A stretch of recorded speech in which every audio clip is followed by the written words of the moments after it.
Ojalá, ilusión compartida,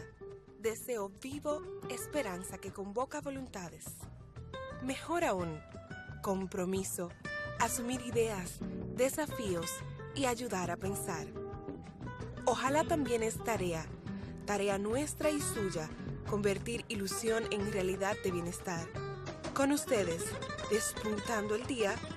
ojalá.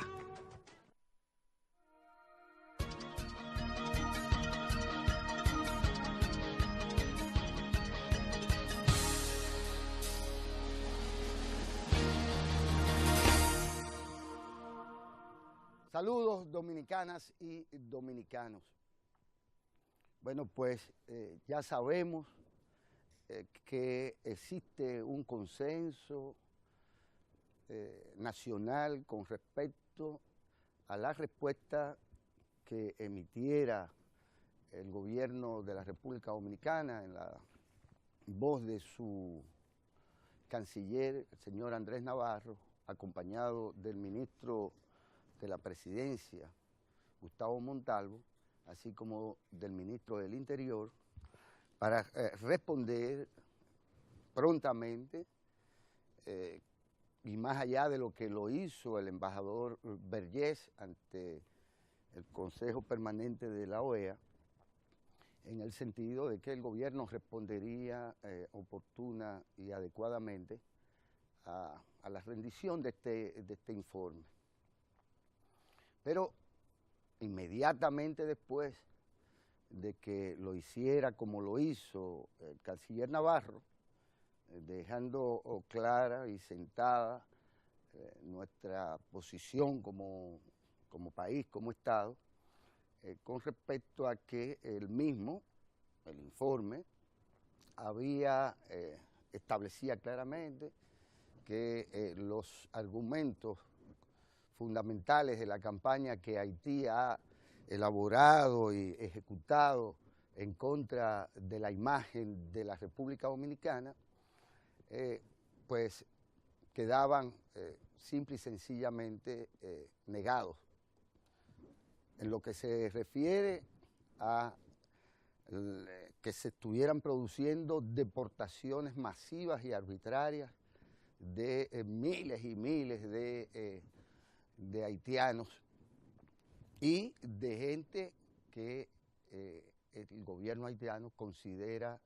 que estarían en condición de apatridia, en tanto no siendo reconocidos por no serlo como dominicanos y por no acogerse a las condiciones que establece el plan de regularización del gobierno dominicano, pues, y no siendo reconocidos ni documentados por los haitianos, ellos entendían que quedaban en condiciones de apatridia. Cosa que le parece preocupar en gran medida a los organismos internacionales y entre otros a los defensores, ilustres defensores de ciertos derechos humanos a nivel internacional. Y desmentido esto, en tanto la comisión no indica ni dice ni señala específicamente en su informe la existencia, sino que podría presentarse ese tipo de situación. Pero ese tipo de situaciones se presentan en todas partes del mundo sin que ello implique el que se declare esto o sirva esta posible situación, lamentable situación en la que podría estar un ser humano dominicano incluso por cualquier circunstancia. Esto no implica que existe una crisis humanitaria, cosa que se vendió también porque se suponía que las deportaciones masivas y las apatridias que podrían estarse verificando generaban entonces, como consecuencia, un estado de crisis humanitaria, negado por este mismo informe, negado por la embajadora de los Estados Unidos, negado incluso por todo aquel que no haya podido demostrar que esto se estuviera produciendo. Dicho eso, el canciller y el gobierno, y cuando hablo de consenso nacional alrededor de esto que señaló claramente el canciller de la República, me estoy refiriendo a que uno de los principales grupos del empresariado nacional como el CONEP ya precisamente ha declarado también en ese mismo sentido y coincidiendo plenamente con el comunicado gubernamental. Y esto habla, y así lo hicieron legisladores, así lo han hecho los partidos políticos, y así lo han hecho todos y cada uno de los dominicanos, de los que están aquí en el territorio y de la propia diáspora, y hay 1000 formas de comprobarlo. Por lo tanto, es también importante que un órgano como el CONEP pues haya emitido una posición que ratifica la posición esencial del gobierno de la República. Hay un elemento que es importante destacar, y es que el país niega la existencia, por lo tanto, de un conflicto de cualquier naturaleza entre y en las relaciones dominico-haitianas. Y queda claro que las vías para restablecer en su momento y dinamizar y dimensionar y potenciar estas relaciones dominico-haitianas fueron hechas con la rehabilitación de la Comisión Mixta Bilateral, que nunca ha cerrado sus puertas y que ha producido importantes acuerdos entre el país y Haití y entre nuestros empresarios y sus empresarios, entre nuestras autoridades y sus autoridades. Y ahí están los resultados. El país entonces niega, y lo niega en sí misma, el informe al que nos hemos referido, aunque sus recomendaciones y sus conclusiones no se corresponden con el informe mismo. Es como que usted informe que no hay ratas en su casa. El informe es que no hay ratas en su casa. Pero entonces la conclusión es que que no se puede matar a las ratas. Bueno, pero si no hay ratas, ¿por qué un informe concluye que no se puede matar a las ratas? La realidad es que no hay un conflicto de ningún tipo, y no lo hay porque el país está ejerciendo en materia migratoria un derecho soberano que nadie puede restarle, que nadie puede discutirle, que nadie puede condicionar, que es lo que está haciendo el gobierno y el Estado Dominicano al aplicar sus leyes con respecto al tema migratorio y al plan de regularización, que se ha ajustado en muchos sentidos y prácticamente en todos al espíritu y la letra de los acuerdos internacionales y convenios que hemos rubricado como país a propósito de cuestiones como los derechos humanos, como la libertad de expresión del pensamiento, como incluso la libertad de tránsito, porque resulta ser que hay quienes han pretendido hasta condicionar lo que nuestro país deba hacer en materia de tránsito y tener fronteras abiertas, indocumentadas,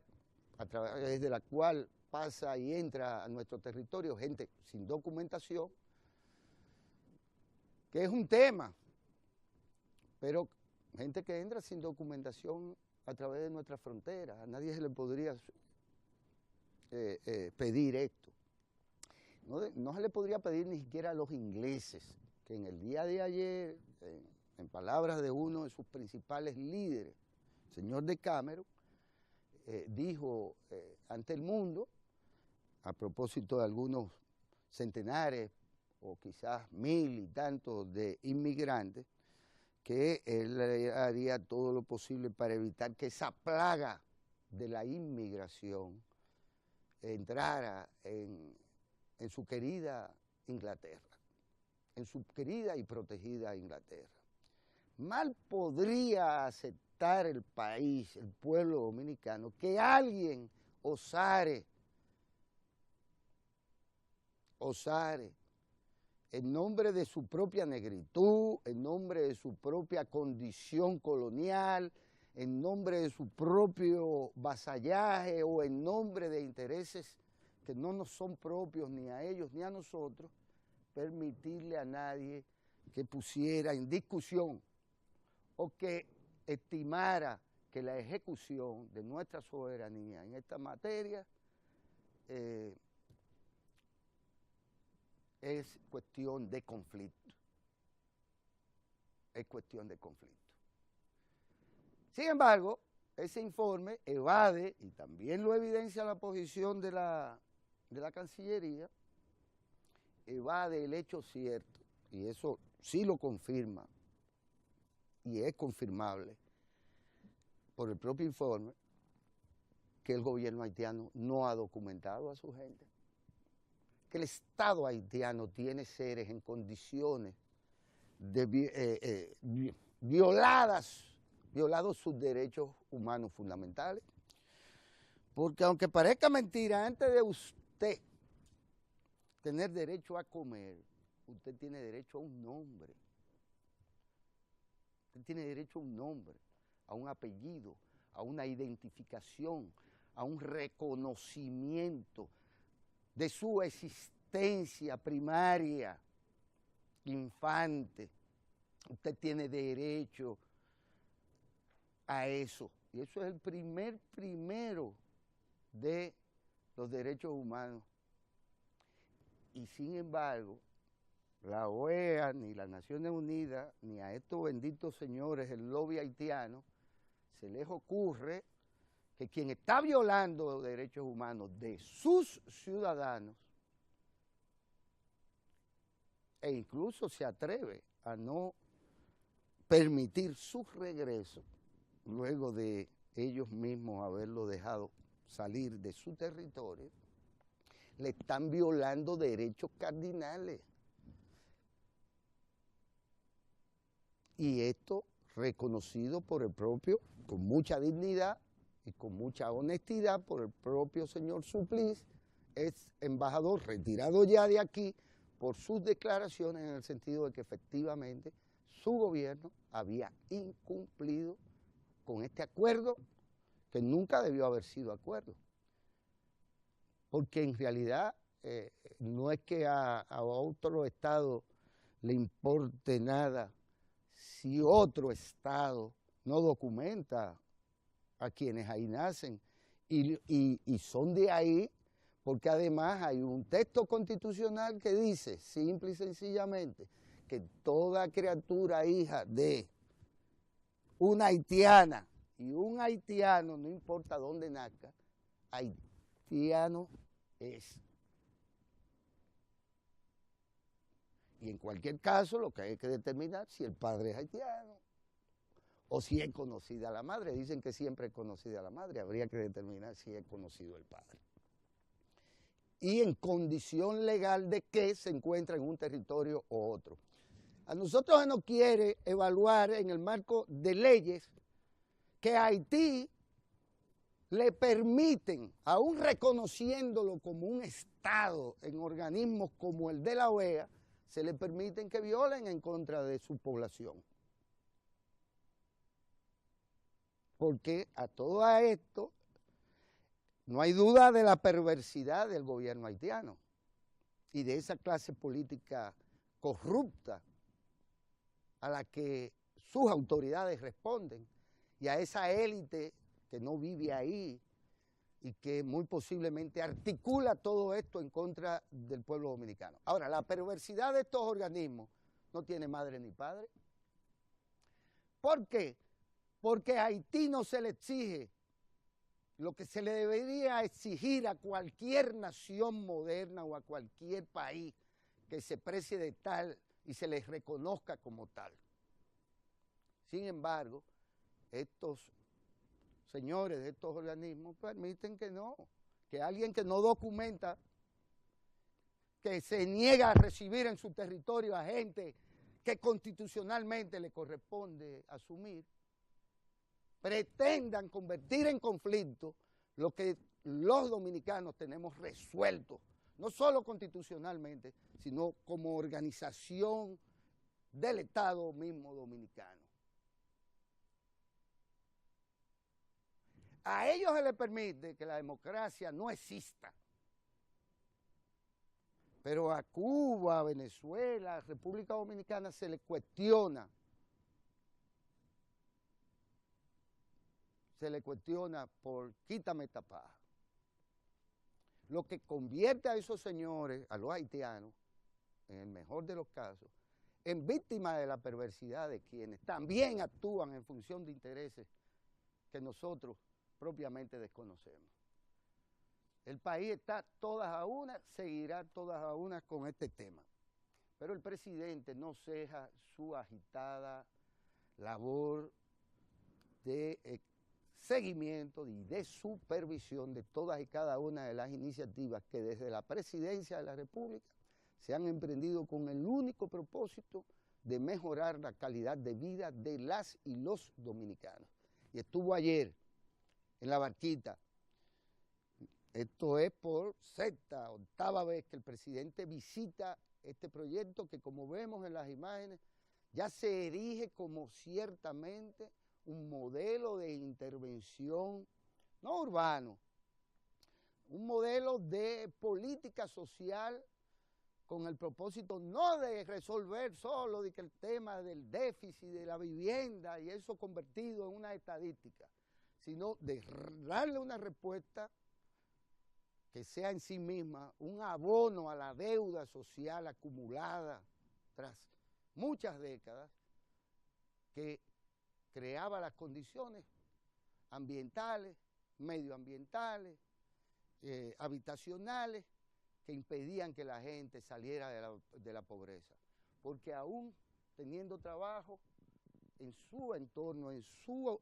sitio, en su hábitat natural, que es su comunidad donde residen, no había forma de salir de la pobreza porque la pobreza misma residía ahí,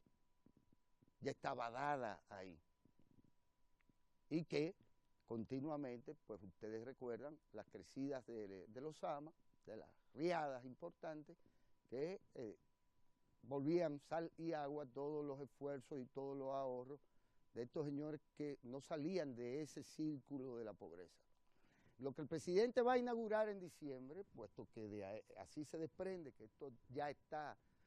la nueva Barquita está en su fase, su primera etapa está ya prácticamente concluida y por lo tanto ya se proyecta que en diciembre el presidente estará inaugurando esto que sin duda es una respuesta modélica a muchos problemas, pero fundamentalmente que es la expresión de una política social solidaria de la presidencia de la República, insistimos, para poner en este primer periodo de gobierno las condiciones que nos permitan asumir otros retos. Primero fue Boca de Cachón, luego es este proyecto de La Barquita y han sido muchos otros proyectos habitacionales que han ido resolviendo problemas, bolsones que nadie quería tomar por los cuernos. Muy a pesar de que sí, estas obras también dan votos,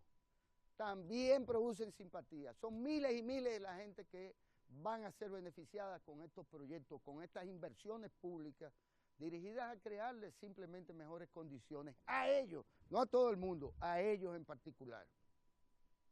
Y naturalmente eso se reflejará en el resto de la ciudad, del país, de las provincias. Esta agenda es 10 veces más importante que la agenda que nos han impuesto con perversidad, quienes distraen nuestra atención, nuestros esfuerzos de entendimiento, de comprensión y de acompañamiento, cuando muy posiblemente deberíamos estar, y en vez de estar promoviendo huelgas irresponsables por ahí, en el entendido de que eso produce votos, deberíamos estar viendo dónde más vamos a hacer las demás barquitas, que no solo en Riito La Vega, un modelo también de intervención, ¿dónde más? Donde no se estén haciendo y donde habría necesariamente que hacerlo y no postergarlo, como es el conjunto de acciones que ya ha anunciado el Consejo Nacional de Educación a través del Ministro de Educación en materia de fortalecimiento o creación de las condiciones para cambiar totalmente el perfil del maestro dominicano y por lo tanto de la educación dominicana. Conquistas que tienen que incluir y incluyen desde ya el aumento de las pensiones y jubilaciones de los maestros, la implementación de planes de salud, vivienda, recreación, seguridad social, becas nacionales e internacionales y la actualización del incentivo por el desempeño. El gobierno no se conforma con los 3.000 millones que ha invertido ya en la formación de los maestros. Sabe que hay que formar al maestro del futuro y ha dispuesto y dispondrá ya de una cantidad importante de becas nacionales a bachilleres con vocación docente que desean estudiar el magisterio, así como también recibiendo el apoyo de otras naciones que se han interesado en aportar a la iniciativa revolucionaria en materia de educación que lleva a cabo el presidente de la República, que no se limita a la construcción de aulas, a la tanda extendida, a las condiciones materiales necesarias para que ésta pueda operar, sino a la formación de miles y miles de maestros, al fortalecimiento y la dignificación del magisterio, pero además a perfilar el maestro dominicano del futuro en bien de quienes